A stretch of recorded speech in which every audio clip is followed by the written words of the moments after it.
Today is Sunday, October 23rd, and I'd like to see about rebooting my mustard seed. Today is Sunday, October 23rd, and I'd like to see about rebooting my mustard seed.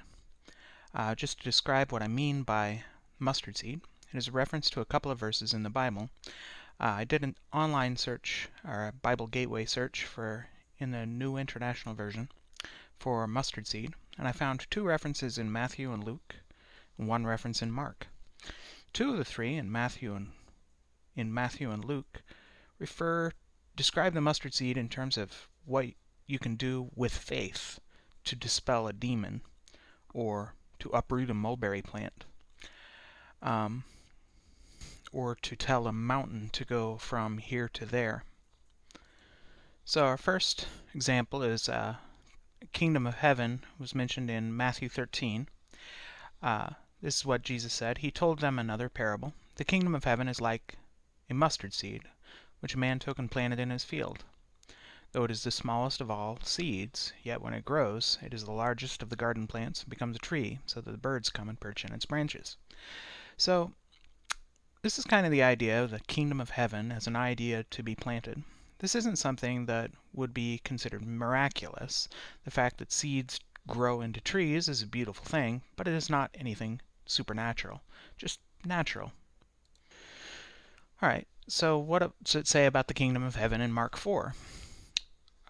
This is Jesus telling his parables. Again, he said, "What shall we say the kingdom of God is like? Or what parable shall we use to describe it? It is like a mustard seed, which is the smallest of all seeds on earth. Yet when planted, it grows and becomes the largest of all garden plants, with such big branches that the birds can perch in its shade." With many similar parables, Jesus spoke the word to them, as much as they could understand.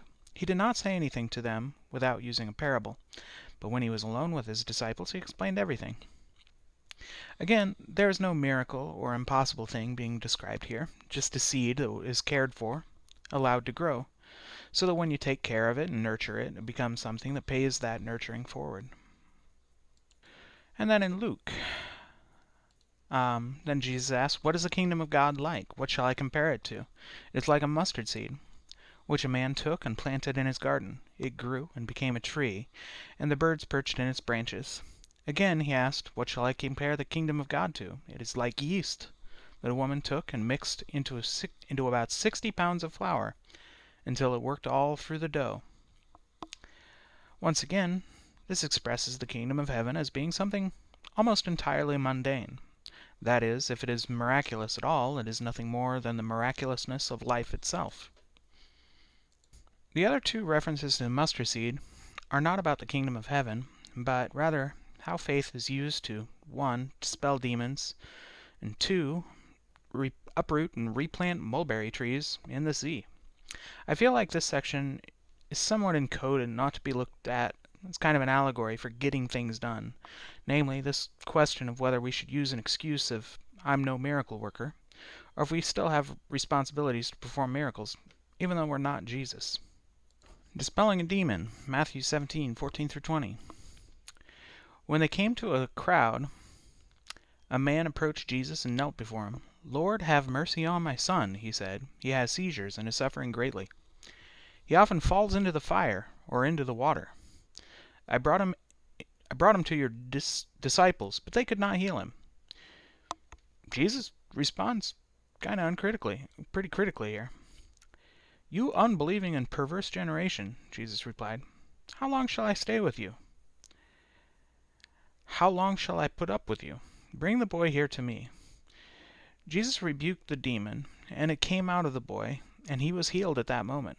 Then the disciples came to Jesus in private and asked, "Why couldn't we drive it out?"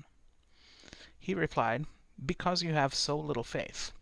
Truly I tell you, if you have faith as small as a mustard seed, you can say to the mountain, 'Move from here to there,' and it will move. Nothing will be impossible for you." Now, a few questions come to mind reading this. 1. Is it an act of a charlatan? Was this guy really having seizures and suffering greatly? It says he often falls into the fire or into the water. That sounds like some symptoms that could easily be faked. But Is this disability of seizures and falling into fire and water psychosomatic? Is it plausible that a level of placebo could heal this boy? Was the boy permanently healed or only in that moment? Should we be criticized because we cannot rebuke other people's demons? It might be easy to believe in the miraculous ability of Jesus, that he can do this miracle, but we cannot. And it might be easy to disbelieve in this miraculous ability of Jesus, that no one can do this miracle. What is hard to figure out is what this story means. And to help that poor guy who suffers seizures and keeps falling into the fire or the water.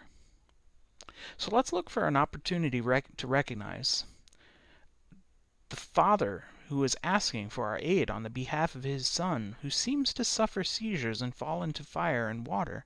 How can we dispel this guy's demons? It's not just a single man saying, my son often falls into the fire or into the water. Consider all of mankind calling out, mountains fall on us.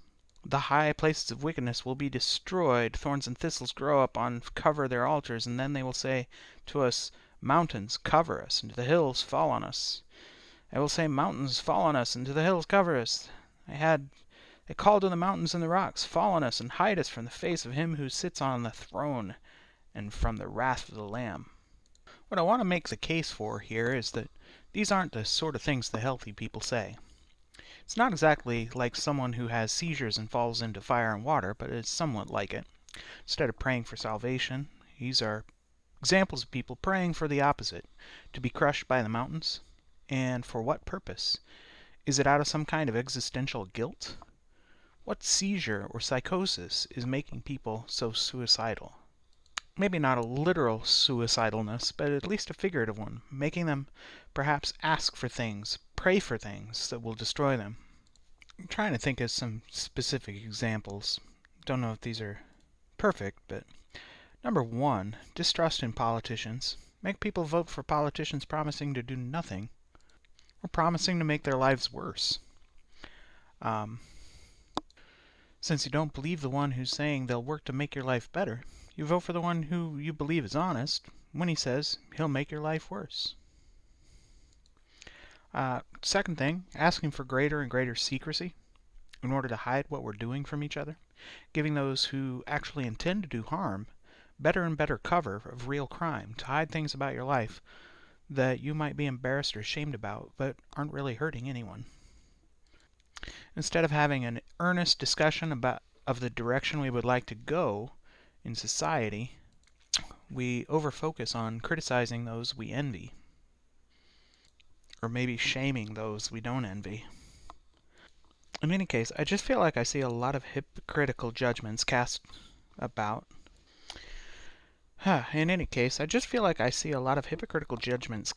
around, a lot of criticizing others, very little in the way of actually standing up in defense of any ideal.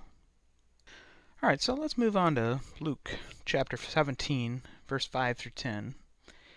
This one I'm calling Increase Our Faith, and you don't even know what faith is. The apostles said to the Lord,